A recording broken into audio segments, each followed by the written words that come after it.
आगे हम अध्ययन करते हैं राजनीतिक सिद्धांत की दो मुख्य धाराओं के बारे में। ये दो महत्वपूर्ण धाराएं होती है। पहली है आदर्श सिद्धांत, दूसरा होता है आनुभाविक सिद्धांत। आदर्श सिद्धांत है जिसे हम नॉर्मेटिव थ्योरी कहते हैं। यहाँ जो सिद्धांतों का जो निर्माण किया जाता है वो कल्पित आदर्श के आधार पर किया जाता है।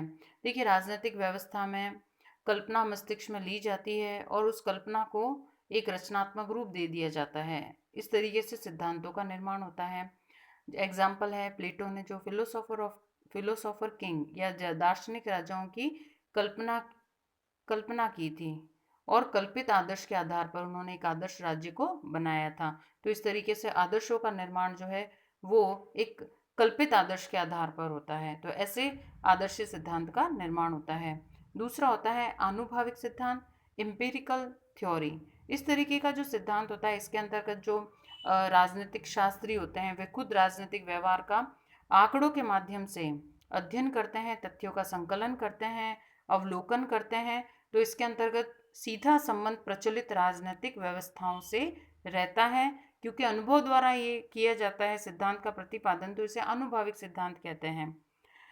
देखिए, इसके अंतर्गत राजनीतिक व्यवहार के वास्तविक तथ्यों को समझा जाता है, समझकर सिद्धांतों का निर्माण किया जाता है।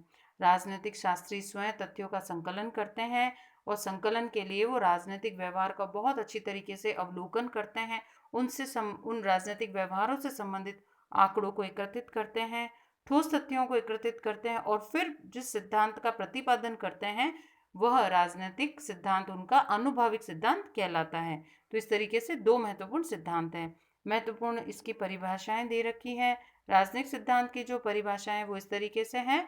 कोकर के अनुसार जब राजनीतिक शासन उसके रूप एवं इसकी गतिविधियों का अध्ययन या तुलना तत्व मात्र के रूप में न करके बल्कि लोगों की आवश्यकताओं, इच्छाओं एवं उनके मतों के संदर्भ में घटनाओं को समझने व उनका मूल्य आंकने के लिए किया जाता है, तब हम इसे राजनीतिक सिद्धांत का नाम देते हैं। तो इस तरीके से ये एक तरीके का आनुभाविक राजनीतिक सिद्धांत के संदर्भ में भी एक तरह से राजनीतिक सिद्धांत की व्याख्या की गई है। आगे हम देखते हैं बहुत से विद्वानों ने इसकी व्याख्या की है, जैसे जर्मिनो ने, एंड्रयू हैकर ने, डेविड हेल्क ने और जॉर्ज सेबाइन के अनुसार भी, जॉर्ज प्लेमेंटस के अनुसार भी राजनीतिक सिद्धांत को प्रतिपादित किया गया है। इसे आप सभी को आप इसको नोट कर सकते हैं अपनी कॉपी में। देखिए, जॉन प्लेमेंटस के अनुसार राजनीतिक सिद्धांत जो है सरकार के कार्यों की व्याख्या के साथ साथ सरकार के उद्देश्यों का भी व्यवस्थित चिंतन है।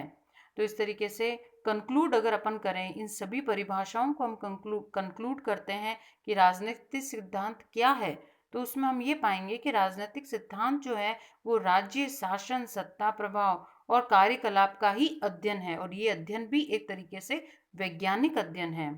ये राजनीतिक घटनाओं का एक तरीका है।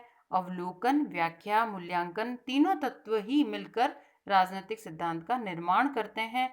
कोई भी सिद्धांत शास्त्री किसी राजनीतिक घटना के अवलोकन, उसके कार्यकाल संबंध को स्थापित करके तथा अपना निर्णय देकर ही राजनीतिक सिद्धांत का निर्माण करता है। तो इस तरीके से हमने देखा इसके मुख्य डेफिनेशंस क्या है और राजनीतिक सिद्धांत की मुख्य प्रमुख धाराएं कौन कौन सी है।